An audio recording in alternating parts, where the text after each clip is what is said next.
Skov and our friend, who studies in progress, to talk about an issue which doesn't jump off the page often when we talk about education, which is the question of entrepreneurship, particularly social entrepreneurship. We have a few things we want to talk to you, share with you about that, and also to make this more concrete, to explain and illustrate the project we've been working on, funded by the European Union, called SIATA. The manager of that project is Pernille, who will be able to go through some of the details on this and give you an idea of what this means in practice. Okay, so if I start, my name is Alan Bruce, and I am CEO and Director of Universal Learning Systems, which is an Irish company. I'm just looking for how this moves down here. Working in the area of learning, design, and education internationally. Pernille works with VUC, which is an adult education center in Denmark. We do general adult education, mainly like what you know as lower secondary level and high school levels. But it's a second chance school, so it mainly it's adults who have dropped out of primary school, didn't do the secondary levels, maybe have been working different kind of needs. So we mainly focus on these people with which need a second chance in the traditional education system. Very special for Denmark. If somebody is from Sweden, somebody might know Kambuks, it's kind of similar. Yeah. Okay. So I was very energized by the comments of our previous presenters talking about the need for reinvention and recreation of so many things in education in the world. And here we are, a living example. I am Irish, however, I grew up and was brought up in California, and I live in Barcelona, and I'm working with a Danish colleague, and here we are in Italy with the South African chair. So it just shows you that the change we've been talking about is happening, and it's happening in real terms. What we wanted to look at is that entrepreneurship education has been a key policy objective of the European Union and various member states for many, many years. It's nothing new. However, there is a newness in what we understand by entrepreneurship. Very often, if we ask people about that, they think of Richard Branson or some daredevil, high flyer being able to create enterprises and move on. Where entrepreneurship is about something much more subtle. It's not for everybody, and it shouldn't be for everybody, but it is one tool in the armory we need for people to achieve their own objectives in life. There's a new emphasis nowadays on what entrepreneurship can play when we talk about socioeconomic priorities. We know, or if we don't know, we should know, that we live in a world where the rich are getting richer and the poor are getting poorer, and the violence that surrounds this extraordinary inequality needs to be addressed, violence at personal and at social level. One tool to offer people is this idea of entrepreneurship, new possibilities of what it can be. You don't have to be either permanently unemployed or Richard Branson. You can also talk about things that really enable people to get a focus on how they can deal with social inequality. The question, which particularly in Europe, and particularly in recent weeks, about massive inward migration, high youth unemployment, the economic crisis that's come about through continuing austerity policies, and finally, something that touches all of us, the rapid and profound rate of technological change. How does entrepreneurship education fit into this? Well, most countries, not just because of COVID, are going through a process of education reevaluation, rethinking what we need to do. And we need to, in that perspective of lifelong learning, begin to insert the possibility of a strand around entrepreneurship, opening doors for people that normally don't have doors open for them. This requires significant changes. You cannot teach somebody how to be an entrepreneur. You can give case studies, you can do storytelling, but at the end of the day, you can simply open the ground and give examples and see if they can test out what they need. How do we do this? By identifying best practice and the common themes that are important. And one of the key elements there is accommodating difference and dealing with diversity. Not everybody comes to the entrepreneurship table with a similar background. They come with many different hopes, dreams, and aspirations and challenges. We need, therefore, to support those who may find this an attractive option by training programs that think in a leadership capacity, think ahead, think strategically in creative and innovative ways. So let's talk about one of the examples we have, the SIATE project, social inclusion of adults through entrepreneurship. How do we teach that? And Pernille, I'll let you take it from there. Okay, thank you. So this project is a European project as a K3 project under the European Commission. We are located in Denmark, Ireland, Norway, and Germany.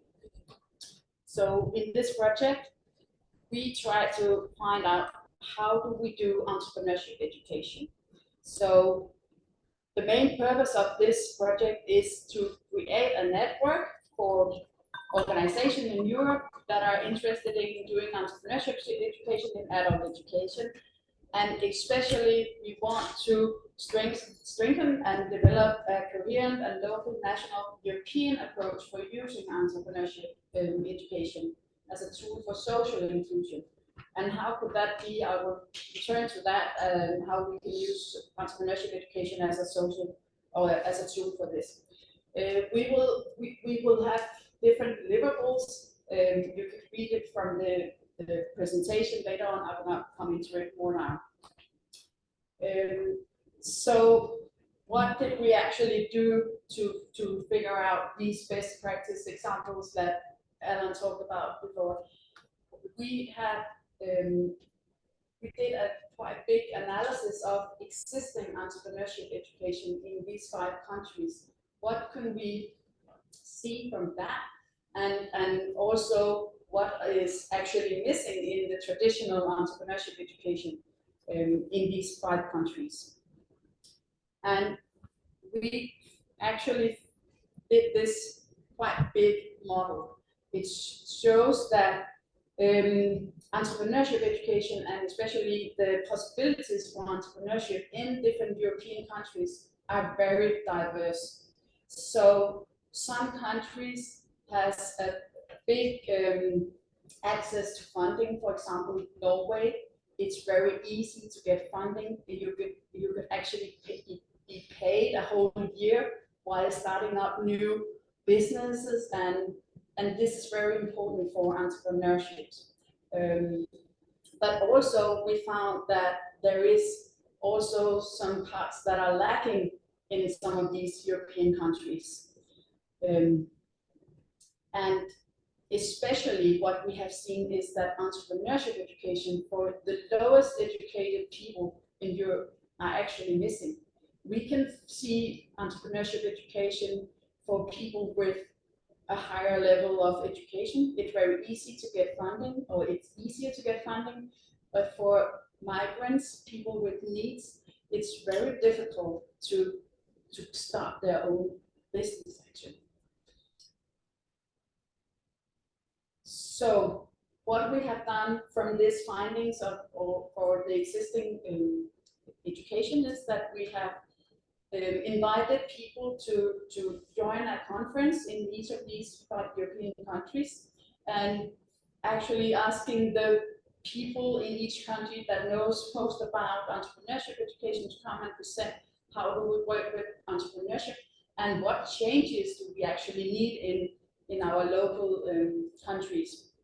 And from Denmark, we found that especially entrepreneurship education or entrepreneurship support follows the structures of the national educational level, as I just said. And then we also focused very much on social entrepreneurship. It doesn't mean that learning about entrepreneurship is also that you have to start your own business. It could be very different from that also. The Irish perspective were very into the economical perspective, so you do entrepreneurship to create jobs, to progress into self-employment and so on also. And in Italy, we saw a lot of social innovation, so that's what we work on in Italy, and entrepreneurship as a validation of soft skills, and that's actually a main topic also for the European Commission. In Norway, we could see there was a big collaboration between the Norwegian Labour and Welfare Administration and the startups. So they were really supportive for all their startups. They got free education in entrepreneurship. They could get financial support and mentoring, which actually meant, which means that in Norway, a lot of startups are actually still going on after the first 1 or 2 years, whereas in other countries, they would be closing down. So what we have seen is that entrepreneurship education also means we are providing our students with different competences, entrepreneurial competences. Right now, a lot of our teachers, they don't have any knowledge about entrepreneurship, which means it can be very difficult for them to actually teach the students in how to get these entrepreneurial competences. But through this project, the teachers has actually seen what is entrepreneurial competences and how could we provide our students with entrepreneurial competences. And what really good example is in adult education, it's now possible to get accreditation from the European Commission's K1 projects, which we haven't done before. And one of our teachers from BUC actually saw that by having our students going to these or to be on mobilities, group mobilities, they actually develop a whole bunch of entrepreneurial competences. Things they couldn't do before were actually possible because they were supported in this mobility. We had a mother of 5 who weren't, she could never show up on time, for instance. She was always late when she came into school. She didn't know who should take care of the children, for instance, and all these kind of family problems, actually. But when we offered this mobility and she had to go to, I think this was Rome, suddenly she could figure out who should take care of the children those 4 days. She could be on time to be on the bus to go to the airport. And they came back with all these competences about actually being able to manage their own lives, which is something that we could also move into what is entrepreneurial competences actually. So giving them the entrepreneurial competences, we could actually also provide social inclusion for these students that we have been using. The last part of the project is actually to provide national policy briefs. So what is it we are supposed to do in Denmark to get entrepreneurship education into the general adult education? What do we need to do in Ireland, and what do we do in Italy, and so on? So each country have now a policy brief which has been sent to government, and we hope that we could actually change the national policies on education to get entrepreneurship education into the adult education.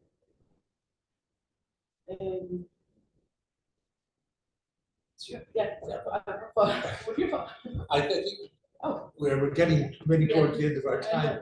Yeah. This is one key deliverable. We've set up a network, an online network of other groups, other individuals and organizations involved in entrepreneurship.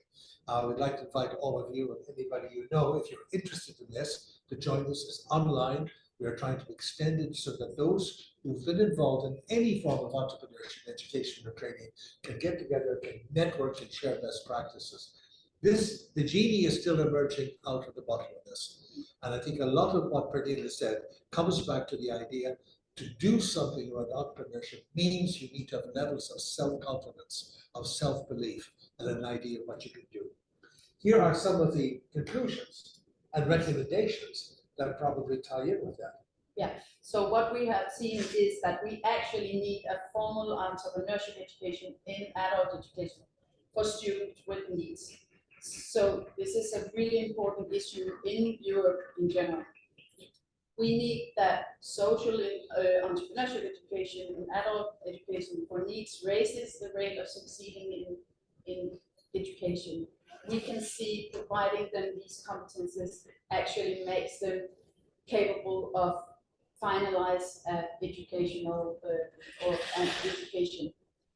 We have seen less dropout from these students that were actually gaining entrepreneurship education or entrepreneurial competences.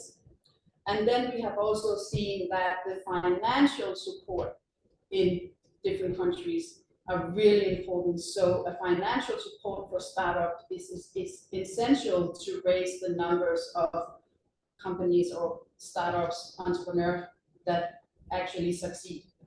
And then what we have seen in these 5 countries is that there is a lack of support for especially female entrepreneurship. So one recommendation is also to focus on female entrepreneurship. Okay, last point, we are looking at the future, entrepreneurship education.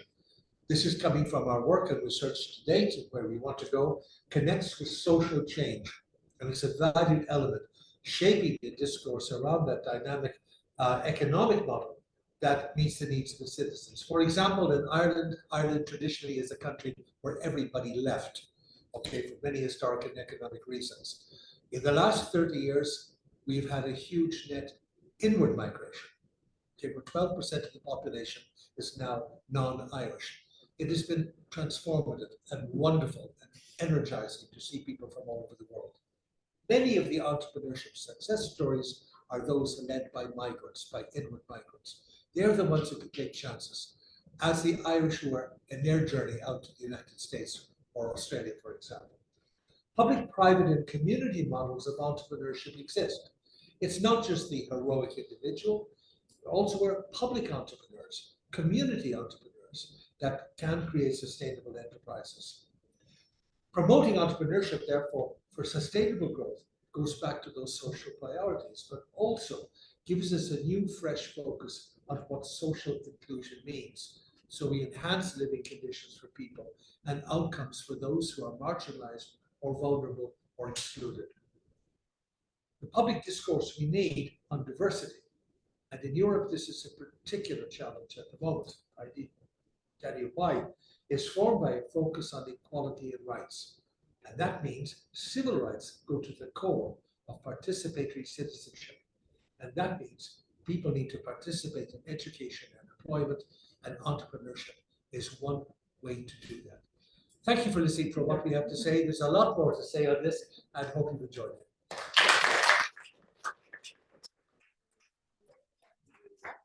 So interesting. It's such a worthwhile project.